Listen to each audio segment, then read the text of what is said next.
Hello friends, Rita सरकार की प्रस्तुति कितनी ज़मीन। दो बहनें थीं। बड़ी का कस्बे में एक सौदागर से विवाह हुआ था। छोटी देहात में किसान से ब्याही थी।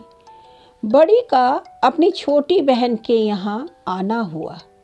दोनों बैठी तो बातों का सूत चल पड़ा। बड़ी अपने शहर के जीवन की तारीफ करने लगी।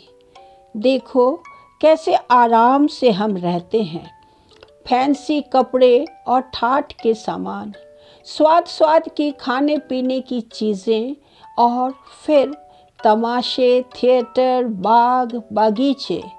छोटी बहन को बात लग गई।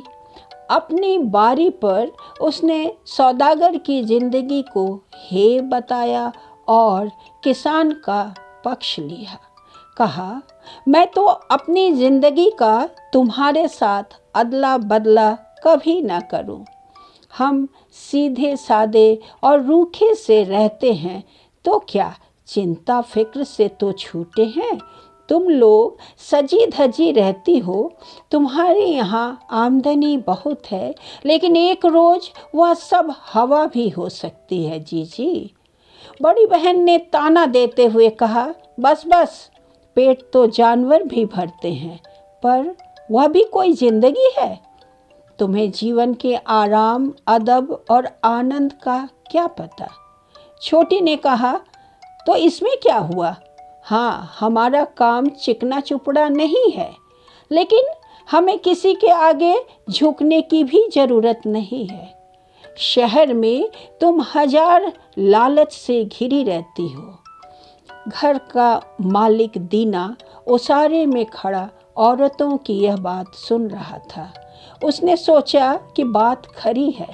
बचपन से धरती माँ की सेवा में हम इतने लगे हैं कि कोई व्यर्थ की बात हमने मन में घर नहीं कर पाती है। बस मुश्किल है तो एक है, वह यह कि हमारे पास ज़मीन काफ़ी नहीं है। ज़मीन खूब हो तो मुझे किसी की परवाह न रहे। गांव के पास ही जमींदार की मालकिन की कोठी थी। कोई 300 एकड़ उनकी ज़मीन थी। उनके अपने असामियों के साथ अच्छे संबंध रहते आए थे, लेकिन उन्होंने एक कारिंदा रखा जो पहले फौज में था। उसने आकर लोगों पर जुर्माने ठोकने शुरू कर दिए। दीना का यह हाल था कि वह बहुतेरा करता, पर कभी तो उसका बैल जमींदार की चरी में पहुंच जाता, कभी गाय बगिया में चरती पाई जाती। हर बार दीना को जुर्माना देना पड़ता। जब जमींदार की ज़मीन बिकने लगी, दीना ने 40 एकड़ ज़मीन का एक टुकड़ा पसंद किया, जिसके कुछ हिस्से में पेड़ भी खड़े थे। मालकिन के पास उसका सौदा करने पहुंचा। सौदा पट गया और वहीं के वहीं नकद उसने साइन दे दी। फिर कस्बे में जाकर लिखा पढ़ी पक्की कर ली। अब दीना के पास अपनी निजी ज़मीन थी। वह अपनी ज़मीन जोतता और बोता, ज़मीन पर चारा उगाता, फलों के पेड़ लगाता। अब वह अपने खेतों की तरफ जाता, लहलहाती फसल को निहारता, हरी घास की चारागाहों पर नज़र फैलाता, तो उसका मन हर्ष से भर जाता। दीना काफ़ी खुशहाल था। उसके संतोष में कोई कमी न रहती, अगर पड़ोसियों की तरफ से पूरा चैन मिल सकता। कभी कभी उसके खेतों पर पड़ोसियों के मवेशी आ चरते। दीना ने बहुत विनय के साथ समझाया, लेकिन कुछ फर्क नहीं हुआ। एक अरसे तक वह धीरज रखे रहा और किसी के खिलाफ कार्रवाई नहीं की, लेकिन कब तक। आखिर उसका धैर्य टूट गया और उसने अदालत में दरख्वास्त दी। नतीजा यह है कि 2-3 किसानों पर अदालत से जुर्माना हो गया। इस पर तो पास पड़ोस के लोग दीना से कीना रखने लगे। इस तरह दीना का अपने पड़ोसियों और अफसरों से मनमुटाव होने लगा। यहाँ तक कि उसके घर में आग लगाने की बातें सुनी जाने लगी। यद्यपि दीना के पास अब जमीन ज़्यादा थी और जमींदारों में गिनती थी, पर गांव में और पंचों में पहले सा उसका मान न रह गया था। इसी बीच अफवाह उड़ी कि कुछ लोग गांव छोड़ कर कहीं जा रहे हैं। दीना ने सोचा, मैं उनकी ज़मीन ले लूं तो ठीक रहेगा। अब तो कुछ तंगी मालूम होती है। एक दिन दीना घर के ओसारे में बैठा था कि एक परदेसी किसान उधर से गुजरता हुआ उसके घर पहुंचा। उसने कहा कि दरिया के पास से आ रहा हूँ, वहाँ नई बस्ती बस रही है। हर एक को 20 एकड़ ज़मीन मुफ्त मिल रही है। ज़मीन ऐसी उम्दा है कि उस पर गेहूं की पहली फसल जो हुई तो आदमी से ऊंची उसकी बालें गई और इतनी घनी कि दरात के एक काट में एक पूला बन जाए। एक आदमी के पास खाने को दाने न थे, खाली हाथ वहाँ पहुँचा। अब उसके पास 2 गायें हैं, 6 बैल और भरा खलिहान अलग। दीना परिवार के साथ उस जगह पहुँच गया। जाते ही एक बड़े गांव की पंचायत में शामिल होने की अर्जी दी। जमीन का पट्टा उसे सहज मिल गया।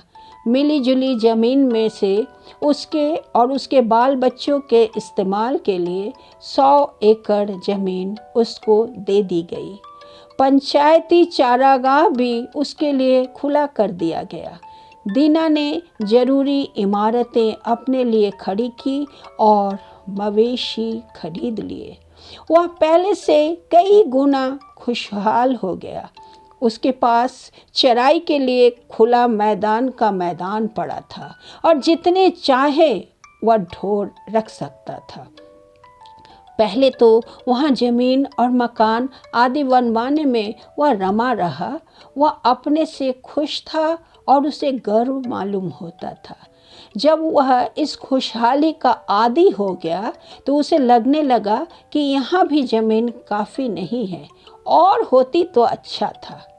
कुछ दिन बाद एक सौदागर अपने घोड़े के दाने पानी के लिए उसके घर आ ठहरा। उससे दीना की जो बातचीत हुई तो सौदागर ने कहा कि मैं नदी के उस पार से चला आ रहा हूँ। वहाँ इतनी ज़मीन है कि तुम महीनों चलो तो पूरी न हो। दीना ने पूछताछ की, उस जगह कैसे पहुँचे? सौदागर ने सब बतला दिया। वह चला गया तो दीना ने भी अपनी तैयारी शुरू की। बीबी से कहा कि घर देखना, भालना और खुद एक आदमी लेकर यात्रा पर निकल पड़ा। रास्ते में एक शहर में ठहरा।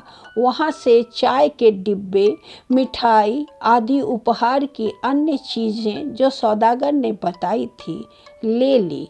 फिर दोनों बढ़ते गए। चलते चलते आखिर 7वें रोज़ वे वहाँ पहुँचे जहाँ से कोल लोगों की बस्ती शुरू होती थी। देखा तो वहाँ सौदागर ने जो बात बताई थी वह ठीक थी। दरिया के पास ज़मीन ही ज़मीन थी, सब खाली थी। ये लोग उससे काम नहीं लेते थे। कपड़े या सिरकी के तंबू में रहते, शिकार करते, मवेशी पालते और ऐसे ही मौज करते थे। पढ़ना लिखना सीखे नहीं थे, पर थे भले सीधे स्वभाव के। दीना को देखते ही वे अपने तंबुओं से निकल आए और उसके चारों तरफ जमघट लगाकर खड़े हो गए। उसमें से एक दुभाषिए की मार्फत दीना ने बतलाया कि मैं ज़मीन खातिर आया हूँ। वे लोग बड़े खुश मालूम हुए। बड़ी आव भगत के साथ वे उसे अपने सबसे अच्छे डेरे में ले गए। वहाँ कालीन पर बिछे गद्दे पर बिठाया और खुद नीचे चारों ओर घेर कर बैठ गए। उसे पीने को चाय दी। उसकी मेहमानी में बढ़ चढ़ कर दावत हुई। दीना ने भी गाड़ी में से भेंट की चीज़ें निकाली और बांटी। कोल लोग बड़े खुश थे। उन्होंने आपस में इस अजनबी की बाबत खूब चर्चा की। फिर दुभाषिए से कहा कि मेहमान को सब समझा दो। दुभाषिए ने कहा कि ये लोग कहना चाहते हैं कि हम आपके आने से खुश हैं। बतलाइए कि हमारे पास कौन सी चीज़ है जो आपको पसंद है, ताकि हम उसी से आपकी खातिर कर सकें। दीना ने जवाब दिया कि जिस चीज़ को देखकर मैं बहुत खुश हूँ वह आपकी ज़मीन है। हमारे यहाँ ज़मीन की कमी है और वह इतनी उपजाऊ भी नहीं है। मैंने तो अपनी आँखों से यहाँ जैसी धरती दूसरी नहीं देखी। इसी बीच एक आदमी बड़ी सी रोएदार टोपी पहने वहाँ आ पहुँचा। सब चुप होकर उसके सम्मान में खड़े हो गए। दुभाषिए ने कहा कि यही हमारे सरदार हैं। दीना ने फौरन अपने सामान में से एक बढ़िया लबादा निकाला और चाय का एक बड़ा डिब्बा और बहुत सी चीज़ें सरदार को भेंट में दी। सरदार ने भेंट स्वीकार की और अपने आसन पर बैठ गया। उसके बाद दीना की तरफ मुखातिब होकर कहा, इन भाइयों ने जो कहा सो ठीक है। ज़मीन जो चाहे चुन लो, हमारे यहाँ इसकी कमी नहीं है। दीना ने कहा, सुना है यहाँ एक सौदागर आया था, उसको आपने ज़मीन दी थी और उस बाबत कागज़ पक्का कर दिया था। वैसे ही मैं चाहता हूँ कि कागज़ पक्का हो जाए। सरदार समझ गया। बोला, हाँ ज़रूर, यह तो आसानी से हो सकता है। हमारे यहाँ एक मुंशी है, उसके साथ कस्बे में चलकर लिखा पढ़ी पक्की कर ली जाएगी। दीना ने पूछा, ज़मीन किस भाव मिलेगी? हमारा भाव तो एक ही है, एक दिन के 1000 रुपये। दीना समझा नहीं। बोला, दिन का हिसाब यह कैसा है?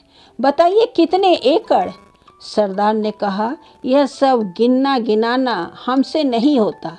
हम तो दिन के हिसाब से ज़मीन बेचते हैं। जितनी ज़मीन एक दिन में पैदल चलकर तुम नाप डालो वही तुम्हारी, और कीमत है दिन भर की 1000। दीना अचरज में पड़ गया। कहा, एक दिन में तो बहुत सारी ज़मीन घेरी जा सकती है। सरदार हंसा। कहा, हाँ क्यों नहीं, बस वह सब तुम्हारी, लेकिन एक शर्त है, अगर तुम उसी दिन उसी जगह ना आ गए जहाँ से चले थे तो कीमत जब्त समझी जाएगी। दीना अपने बिस्तर पर लेटा रहा, पर उसे नींद नहीं आई। रह रहकर ज़मीन के बारे में सोचने लगता था। चलकर मैं कितनी ज़मीन नाप डालूंगा, कुछ ठिकाना है?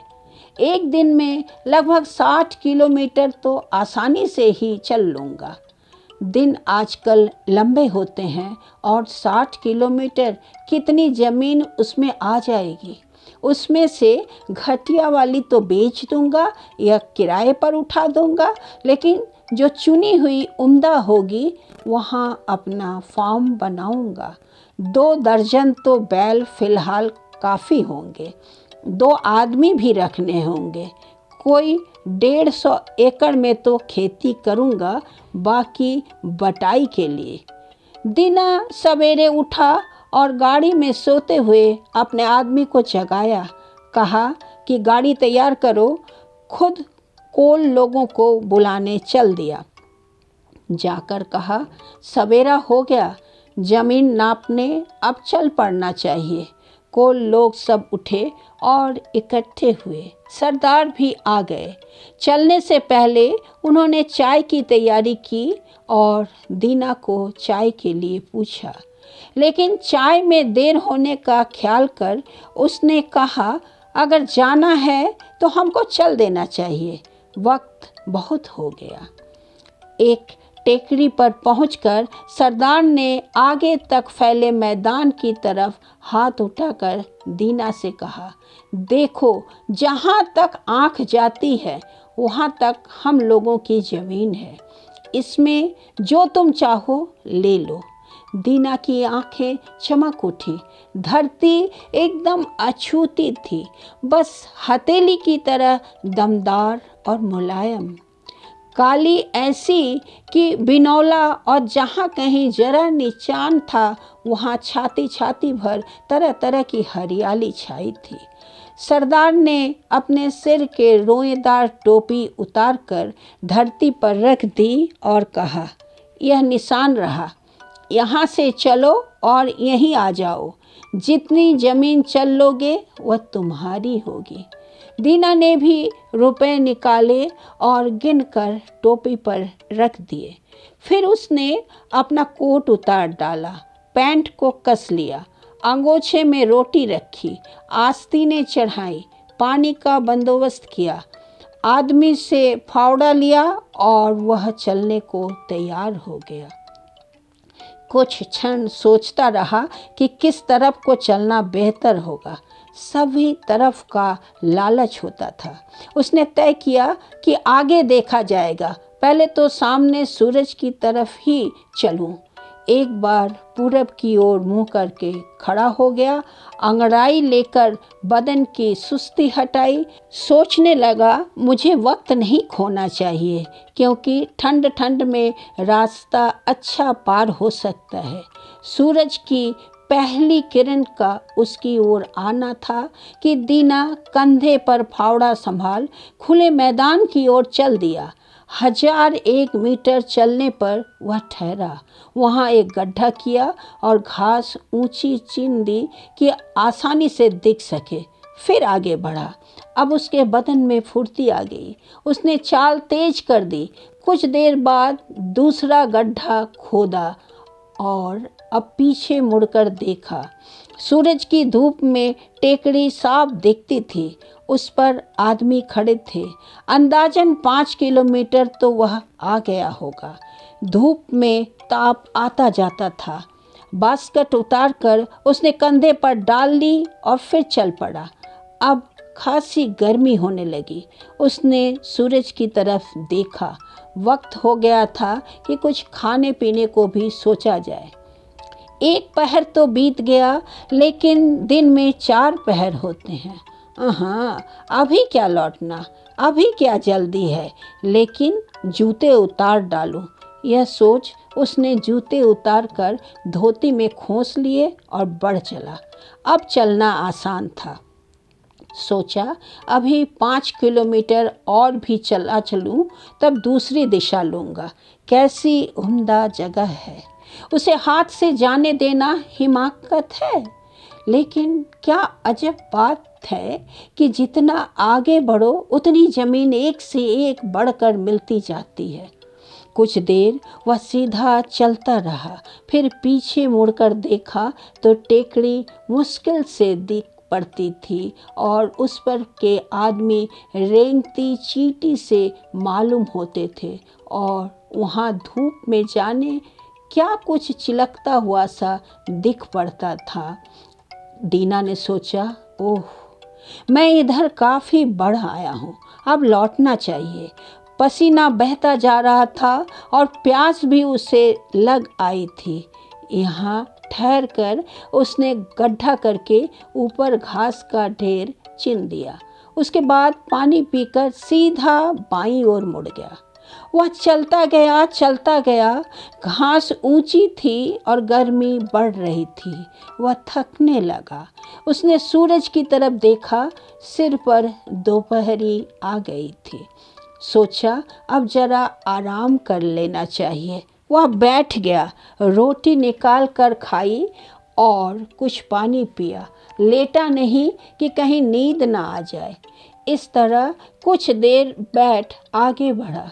पहले तो चलना आसान हुआ, खाने से उसमें दम आ गया था, लेकिन गर्मी तीखी हो चली और आँखों में ऊँघ से आने लगी। तो भी वह चलता ही गया। सोचा कि तकलीफ़ घड़ी दो घड़ी की है, आराम जिंदगी भर का हो जाएगा। इस तरफ भी उसने काफ़ी लंबी राह नापी। वह बाईं तरफ मुड़ने ही वाला था कि आगे की ज़मीन उपजाऊ दिखाई दी। उसने सोचा कि इस टुकड़े को छोड़ना तो मूर्खता होगी। यहाँ सनी की बाड़ी ऐसी उगेगी कि क्या कहना। यह सोच उस टुकड़े को भी नाप डाला और पार आकर गड्ढे का निशान बना दिया। फिर दूसरी तरफ मुड़ा। अब जो टेकरी की तरफ देखा तो ताप के मारे हवा कांपती मालूम हुई। उस कपकपी के धुंधकारे में से यह टेकरी की जगह मुश्किल से पहचानी जाती थी। दीना ने सोचा कि खेत की ये 2 भुजाएं मैंने ज़्यादा नाप डाली हैं, अब इधर कुछ कम ही रहने दो। वह तेज कदमों से तीसरी तरफ बढ़ा। उसने सूरज को देखा। सूरज ढल रहा था और दीना तीसरी दिशा में 3 किलोमीटर मुश्किल से तय कर पाया था। मुकाम से अभी वह 15 किलोमीटर दूर था। उसने सोचा कि छोड़ो, जाने भी दो।